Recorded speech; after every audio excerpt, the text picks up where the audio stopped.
Nadeem combo.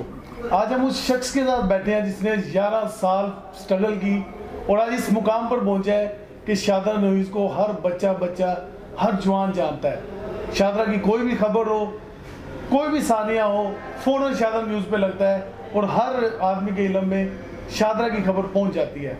आज हम उस शख्स से मिलेंगे। इब्रार अली भाई हमारे साथ बैठे हैं जिन्होंने ये स्ट्रगल की। इनसे पूछेंगे कि इनकी स्ट्रगल का क्या राज है। ये जी बिस्मिल्लाहिर्रहमानिर्रहीम जी, बहुत शुक्रिया। और सबसे पहले तो पूरे शादरा को मुबारकबाद पेश करता हूँ कि शादरा के अपना हम चैनल लॉन्च करने लगे हैं। ठीक है नदीम भाई, जैसा कि आपने मेरे से पूछा कि आपकी ये 11 साल की जो मेहनत है इसके पीछे राज क्या था।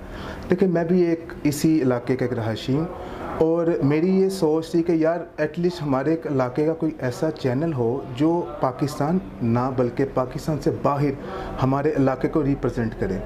बाहर के जो लोग हैं या ऐसे लोग जो ओवरसीज़ हैं वो अपने इलाके से बाहर रहना चाहते थे। और अगर हम अपने इलाके की बात करें तो हमारे इलाके के जो मसाइल थे इनको उजागर करने के लिए कोई ऐसा प्लेटफॉर्म नहीं था कि हम इसको अपने मसाइल को, अपने इलाके के मसाइल को अपने जो हमारे नुमाइंदगान हैं उन तक पहुँचा सकें।